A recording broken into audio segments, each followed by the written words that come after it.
देहरादून से खबर, जहां पुष्कर सिंह धामी ने सरकारी दावों की हकीकत खुद जमीन पर जाकर जांची। सीएम हेल्पलाइन पर आई एक शिकायत को गंभीरता से लेते हुए मुख्यमंत्री मौके पर पहुंचे और अधिकारियों को वीडियो कॉल के जरिए लापरवाही की असल तस्वीर दिखाई।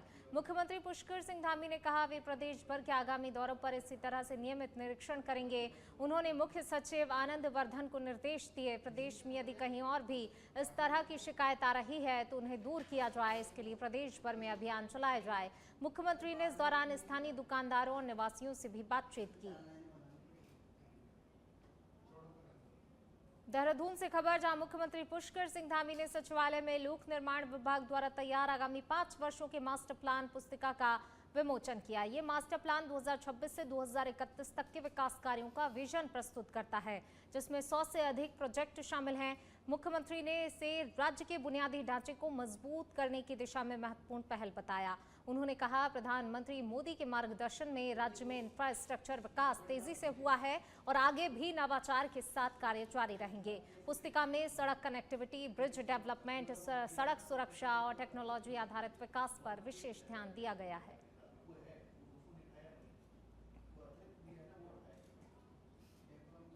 ऋषिकेश से खबर है, जहां पर मुख्यमंत्री पुष्कर सिंह धामी ने परमार्थ निकेतन आश्रम में आयोजित सत्य चंडी यज्ञ और अति रुद्र हवन में सहभागिता की। इस दौरान उन्होंने प्रदेश की सुख, समृद्धि, शांति और जन कल्याण की कामना की। धार्मिक अनुष्ठान में शामिल होकर मुख्यमंत्री ने प्रदेशवासियों के लिए सकारात्मक ऊर्जा और समृद्धि की कामना की। परमार्थ निकेतन में आयोजित इस यज्ञ में साधु संतों और श्रद्धालुओं की भी बड़ी संख्या में मौजूदगी रही। मुख्यमंत्री ने कहा इस प्रकार के धार्मिक आयोजन समाज में सकारात्मक वातावरण और आध्यात्मिक ऊर्जा का संचार करते हैं, जिससे जन कल्याण को बल मिलता है।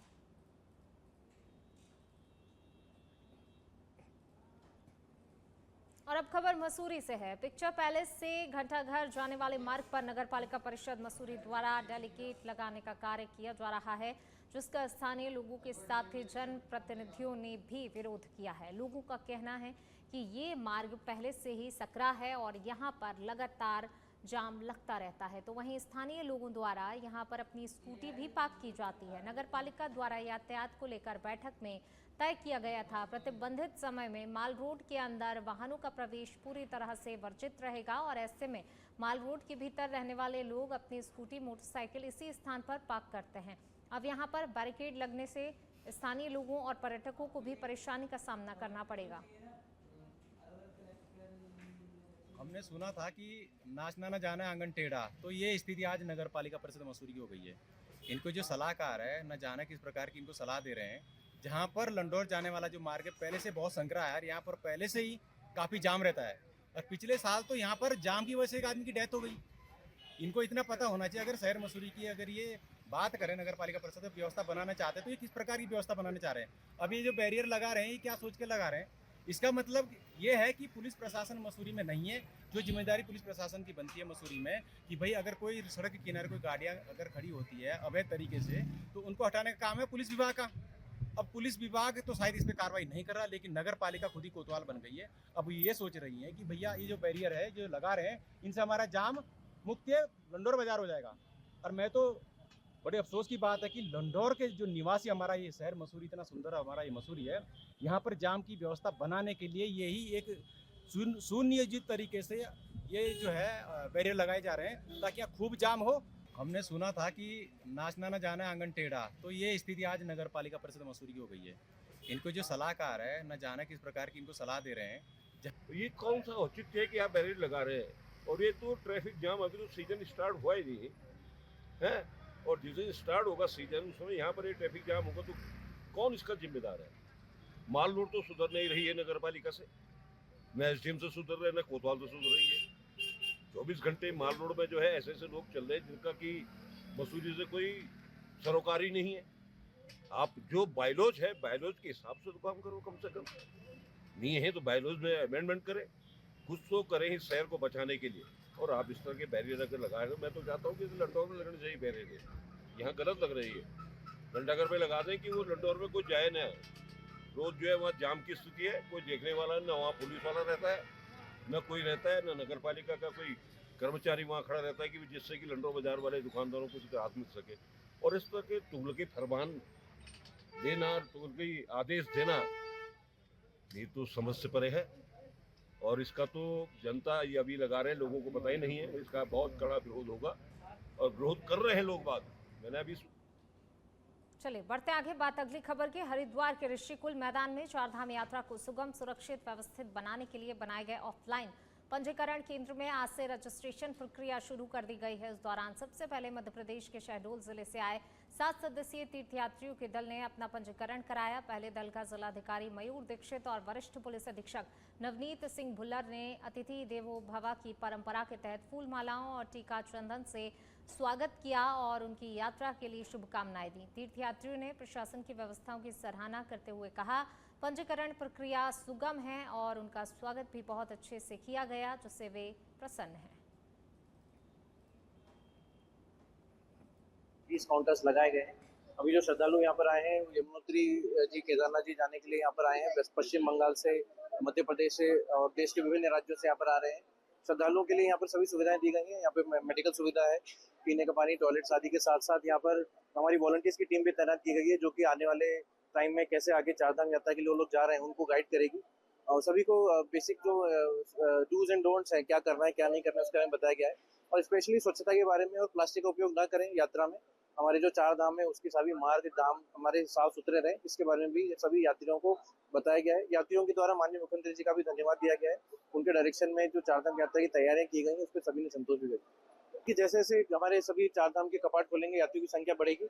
उसको देखते हुए यहाँ पे काउंटर्स ऑलरेडी बढ़ा दिए गए हैं और टॉयलेट्स की संख्या भी बढ़ाई जा रही है। जैसे जैसे आगे देहरादून में 2027 विधानसभा चुनाव को लेकर मसूरी सीट पर राजनीतिक सरगर्मी बढ़ती जा रही है। मसूरी विधानसभा सीट से 4 बार विधायक और वर्तमान में धामी सरकार में कैबिनेट मंत्री गणेश जोशी को जहां संगठन के भीतर मजबूत दावेदार माना जा रहा है, तो वहीं नगर निगम देहरादून के पूर्व मेयर सुनील उनियाल गामा ने भी इस सीट से चुनावी ताल ठोक दी है। गामा लगातार क्षेत्र में जनसंपर्क अभियान चला रहे हैं। उन्होंने कहा, मसूरी विधानसभा सीट किसी एक व्यक्ति या परिवार की बपौती नहीं है, बल्कि भाजपा की सीट है। उन्होंने दावा किया, यदि पार्टी उन्हें 2027 में टिकट देती है तो वे चुनाव जीतकर राज्य में भाजपा की सरकार को और मजबूत करेंगे। इस बयान के बाद क्षेत्र में राजनीतिक हलचल तेज हो गई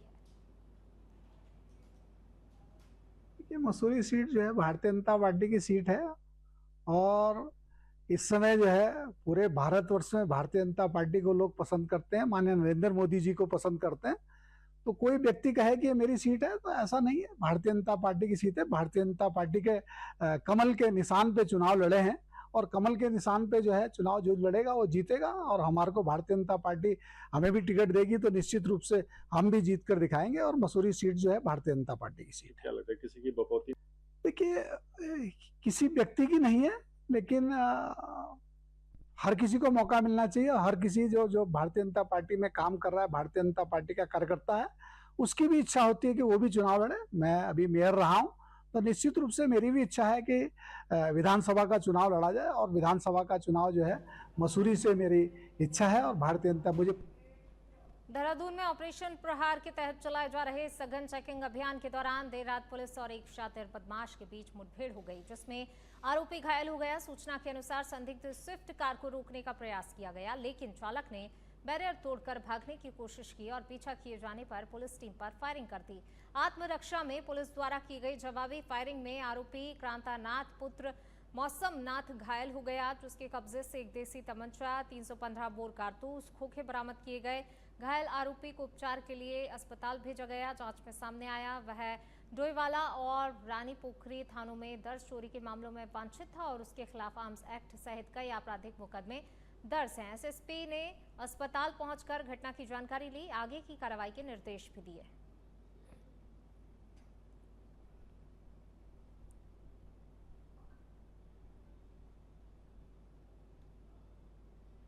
खबर मसूरी से है, जहां नगर पालिका द्वारा एमडीडीए कार पार्किंग स्थल पर वेडिंग जोन बनाए जाने के प्रस्ताव का शहर के राजनीतिक और सामाजिक संगठनों ने विरोध किया है। इस मुद्दे को लेकर शहर कांग्रेस अध्यक्ष अमित गुप्ता, पूर्व नगर पालिका अध्यक्ष अनुज गुप्ता, सभासद गीता कुमाई सहित अन्य लोगों ने उप जिलाधिकारी के माध्यम से जिलाधिकारी को ज्ञापन सौंपकर पार्किंग को यथावत रखने की मांग की है। पूर्व नगर पालिका अध्यक्ष अनुज गुप्ता ने कहा, मसूरी एक प्रमुख पर्यटन नगरी है, वहां पर पार्किंग की पहले से ही भारी समस्या है और ऐसे में एकमात्र कार पार्किंग को वेंडिंग जोन में बदलना उचित नहीं है। उन्होंने बताया, ज्ञापन के बाद उप जिलाधिकारी ने अवगत कराया है कि फिलहाल वेंडिंग जोन का कार्य रोक दिया गया है और आगे की कार्रवाई एमडीडीए उपाध्यक्ष के निर्देशों के बाद होगी। तो वहीं शहर कांग्रेस अध्यक्ष अमित गुप्ता ने आरोप लगाया, बिना उचित स्वीकृति के पार्किंग स्थल को वेंडिंग जोन में बदलने की कोशिश की जा रही है, जिसका विरोध करते हैं। देखिए, आज नगर पालिका का जो बोर्ड है उसकी बुद्धि भ्रष्ट हो चुकी है और मसूरी को बर्बाद करने पर तुले हैं।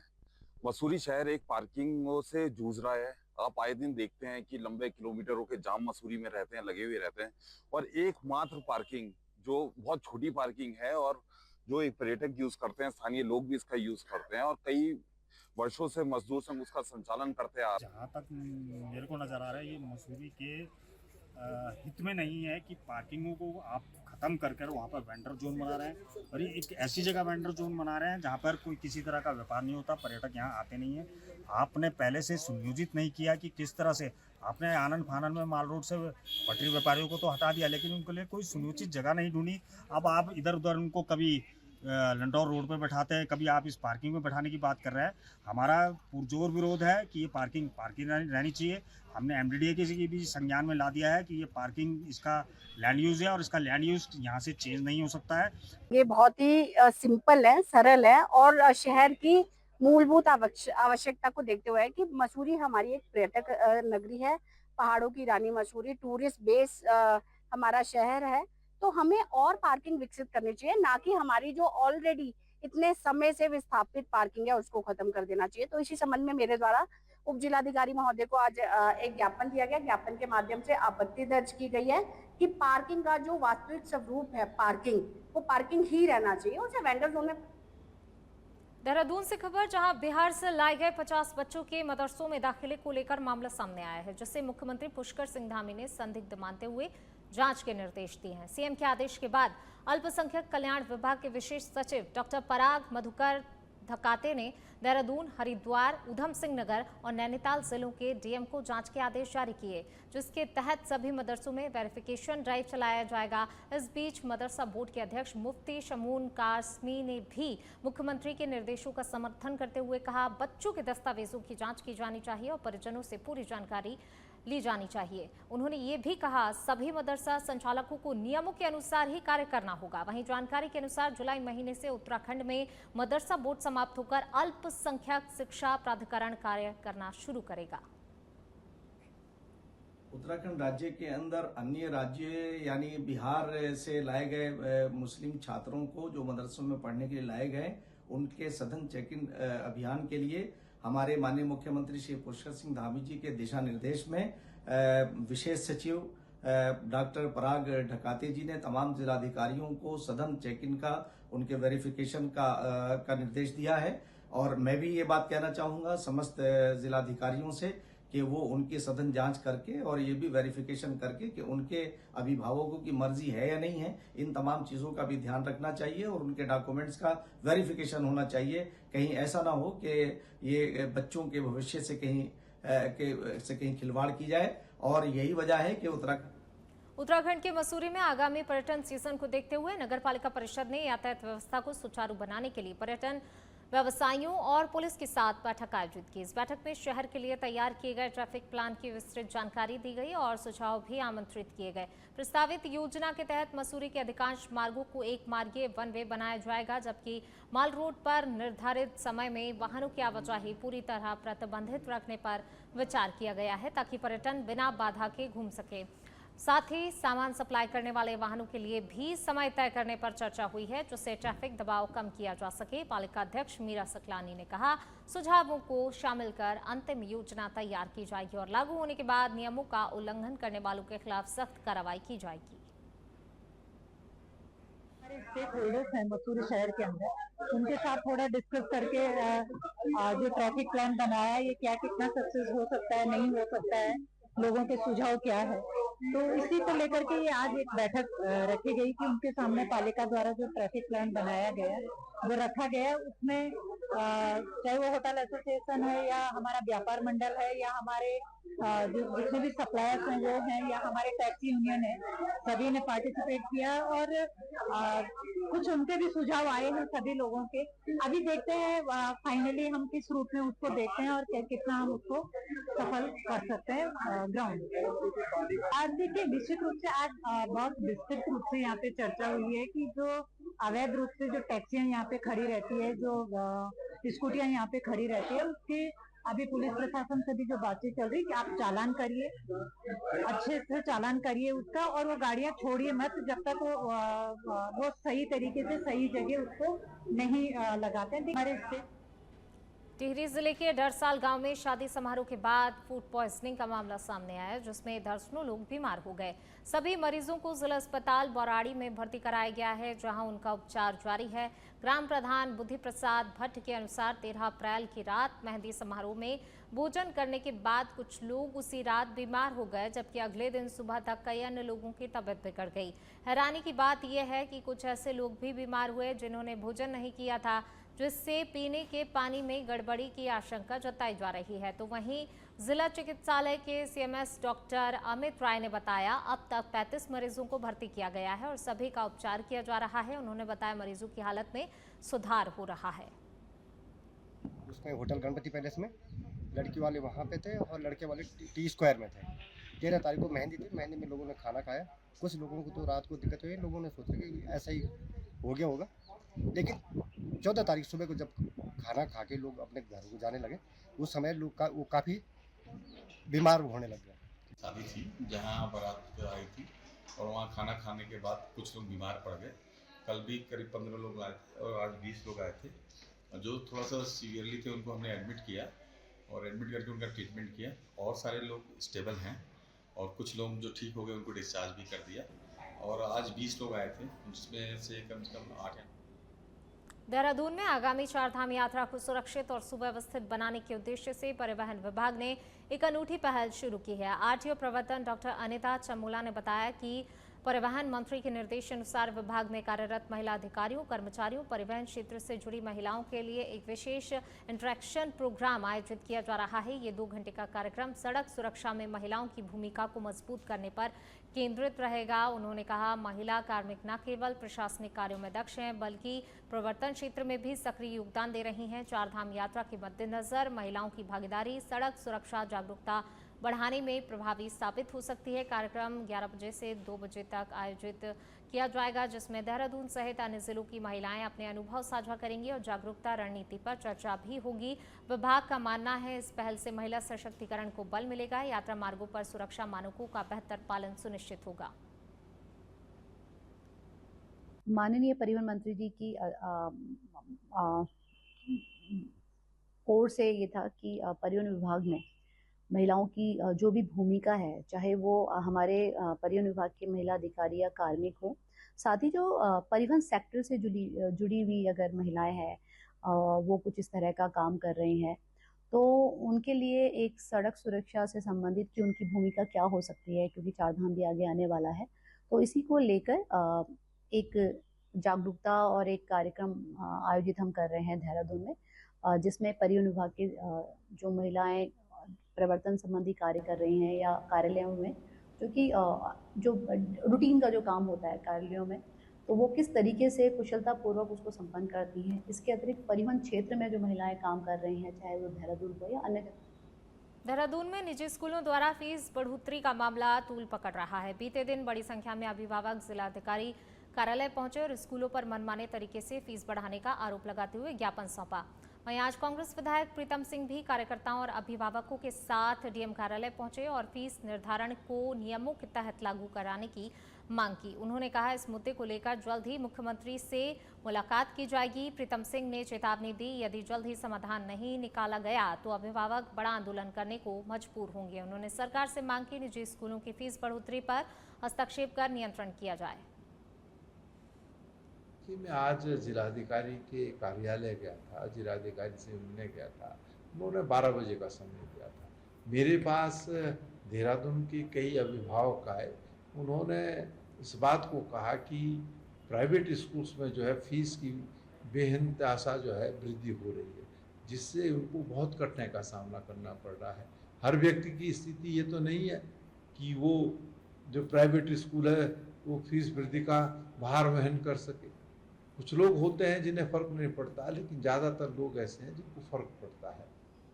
उत्तराखंड से खबर, जहां ADG law and order DV Murugesan ने 4 धाम यात्रा 2026 की तैयारियों की समीक्षा की। उन्होंने बताया यात्रा 19 अप्रैल से शुरू होगी, जिसके लिए हेल्पलाइन नंबर भी जारी किए गए हैं। यात्रियों को उत्तराखंड पुलिस ऐप, वेबसाइट और सोशल मीडिया के माध्यम से यात्रा और मौसम से जुड़ी रियल टाइम जानकारी उपलब्ध कराई जाएगी। एडीजी ने कहा यात्रा को सुरक्षित सुचारू बनाने के लिए सभी व्यवस्थाएं पूरी कर ली गई हैं। इसके साथ ही अफवाह फैलाने वालों के खिलाफ सख्त कार्रवाई की चेतावनी दी गई है, ताकि श्रद्धालुओं को किसी तरह की परेशानी न हो।